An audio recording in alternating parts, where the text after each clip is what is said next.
Recession pop is a nostalgia myth that invaded music discussion last year. Some still waits its promised return. But is really recession pop a thing? Hi, I'm Ricky and I talk about music based on social history. I'm a self-employed scholar and you can follow me on social media at Ricky Resenha. In this video, I will discuss the reasons why I don't like the term recession pop and why I think it's not making a comeback, whatever that means.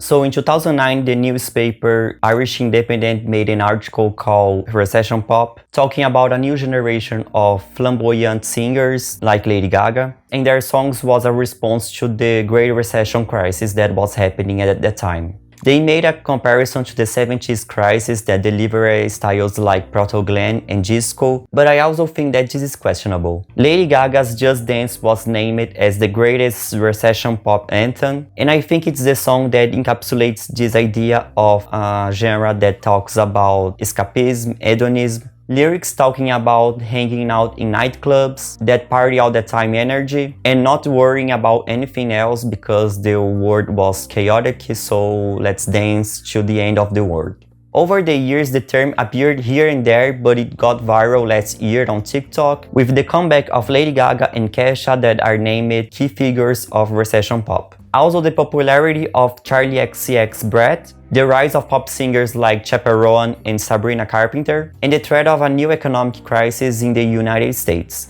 Well, I gave some common definition, but I don't think there is enough consensus to go deeper than that. The fact that in periods of recession there is an increase of happy tunes and optimistic lyrics have some scientific support. It's not hard to find articles with data about that, but the state of the economy is not the only factor for music development. Things like technology, politics, cultural environment, and etc. have a great influence on that. So the first thing that bothers me about recession pop is this determinist vision that focuses too much in the economy aspect, like we had this type of music in the late 2000s thanks to the economic crisis. But when we understand what recession pop really means, we see that this type of music emerged due to a series of factors that were being developed throughout that decade. Because when people are talking about recession pop, what they are referring to is electropop. And that alone for me is enough to be against to use another term for something that already has a name. The mainstream resurgence of electropop in the late 2000s is a new chapter in the history of electronic music.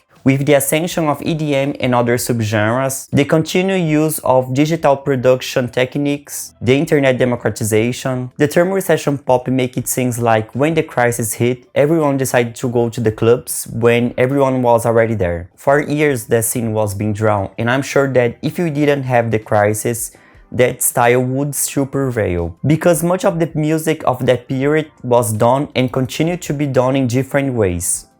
Another thing discussed is when it started and when it declined. The common discourse is that it started with Lady Gaga's The Fame and declined with Lord's debut, which is a shallow and oversimplification idea people talk out there. As I said, electropop was evolving for years. In the future, I will make a detailed video about the history of electropop, but especially electroclash and new wave elements was used more and more by mainstream artists, making it difficult to name who did it first. In fact, the peak of popularity of electropop around 2009 matches the recession, but it wasn't the only style of music topping the charts that period to be named after. And when things got better, it didn't decline the way people talk. Many of the features linked to recession pop continued to be used with the consolidation of electronic music in the mainstream pop music. Other genres like synth pop, tropical house, and trap defined the mid-2010s, but didn't overwhelm electropop as they are congruent styles.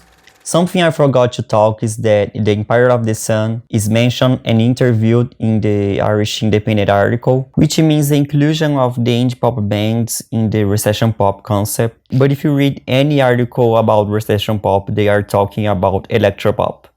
And there is the return of recession pop that to me is worse than giving electropop another name. A new recession in the West is very likely to happen, but as this revival is talked about since last year, a recession pop comeback seems to be more of a nostalgic desire of a generation than something that is really happening. Working more for TikTok algorithm optimization with their aesthetics and core obsession than for a productive discussion. From time to time, the media creates a new term to generate clicks and help on SEO. The last thing is that this recession pop concept and its comeback is close to a misconception of what is pop music. Many pop fans tend to overvalue this period as a time of renaissance of pop that had a subsequent decline, and now we are seeing a new rebirth. In my view, this idea hides a racial component that disregards Latino and Black genres and artists as part of pop music. For example, the 2000s music from Rihanna and Beyoncé isn't less pop than electropop from Lady Gaga and Kesha. This is some of the things that makes me not like to use the term recession pop. I don't think it's a relevant term, and for me it's just a shallow concept that does little to explain the music of that proposed period. Please leave a comment if you agree with me, if you had anything to add, or if you disagree and thinks that what I'm saying doesn't make sense. Thanks for watching, and I hope to see you in my next videos.